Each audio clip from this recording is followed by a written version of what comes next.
Hey there, Sharon Horne-Ellstrom here. Welcome to day 27 of our Be a Better You annual challenge. Today we're talking about how mental health and well-being can make you a better person, a better human being. So we'll talk about 5 different ways it can do that. We'll talk about some daily things that you can do to enhance your mental health and mental well-being. I am definitely not a brain expert or a mental expert, but I've, like all human beings, have had decades and decades of practice getting better at thinking for myself, better at problem solving, better at decision making, better at all things mental. And I don't remember when I started to learn and realize that I was probably pretty young, probably a teenager, that we create things in our mind first, we set a goal, and then we go about by how we're thinking about that thing that we think that we want, or the thing that we say that we want, and what we think about it, how we imagine it in our mind, which is mental, right? Visualization is all mental, or it falls under the category to me of mental health and well-being. And that's how we create it in our life. But if we think we can or think we can't, either way, we're right. Thank you, Henry Ford, for that awesome saying, because it's so true.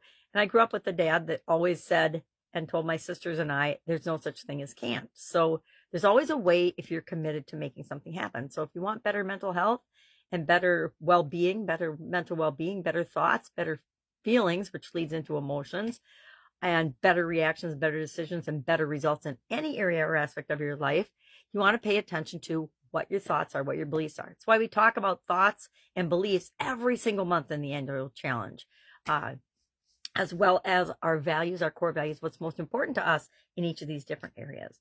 So we'll talk about some daily practices in a minute, but how the heck can having better mental health, feeling better about our thoughts and everything, help us to be a better person? How can they make us a better person? Because that's what this year's challenge is all about. Number one, they help us to enhance our emotional intelligence. Our emotions lead to thoughts, our feelings. We talked about this, I want to say a couple of days ago, 2 days ago, we talked about emotions, or no, physical. We talked about it on, looking at my book, looks like Friday. Nope, Thursday. Gosh, emotion was all the way back on Thursday.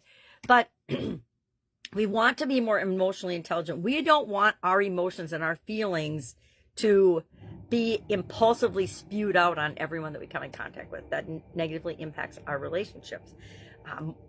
Enhancing and having better emotional intelligence, as we talked about then, leads to better relationships, better communication, better relationships, and it enhances all the different areas and aspects of the life framework. It boosts our productivity and creativity. I am all about being productive, and I love creativity. It's one of my core values personally, but it also helps by having good mental health to enhance those areas and aspects of our personality and our being. It promotes resilience. We have so many opportunities, like every single day, to deal with challenges and changes and things that are outside of our control. And we have to decide what we're going to do about them. Well, that all starts in our head, right? It starts with our thoughts. It starts with our interpretation and the questions that we ask ourselves about the thing that's happened. And having good mental health, solid mental health and well-being makes it easier for us to separate out what we can and can't control and then make decisions based on that. It strengthens our sense of purpose. Again, if we know why we're here and what we're working toward, that's why I think visualization is such a powerful mental tool. We align with our core values and our thoughts and our beliefs, and we behave in a consistent manner that moves us toward what it is that we want much, much faster. And finally, it fosters compassion and kindness. And guess what? I gotta believe our world can use a whole lot more compassion and kindness right now. We've had quite a while of divisiveness and nonsense going on, at least in the USA. And I, for one, am very grateful that we can breathe and start to change some of that and go back to how we were before. Because as a woman in a male-dominated environment, sometimes I felt uncomfortable, but I never felt as uncomfortable as I have over the last few years, because everything has just been so wackadoodle. And I mean wackadoodle, no common sense, crazy nonsense, that as it's happening, you're like, I can't believe that just happened. And other people are like, yay, boom, ba, go, Rob. And it was just crazy. And, starting with the George Floyd riots here in Minneapolis, which is, we're a suburb of Minneapolis, and craziness with the police and defunding the police and all this nonsense. And I believe everybody is unique and special and deserves to be who they are, and we all deserve, and we are owed being accepted for who we are. But that doesn't mean we have to shove it down other people's throats.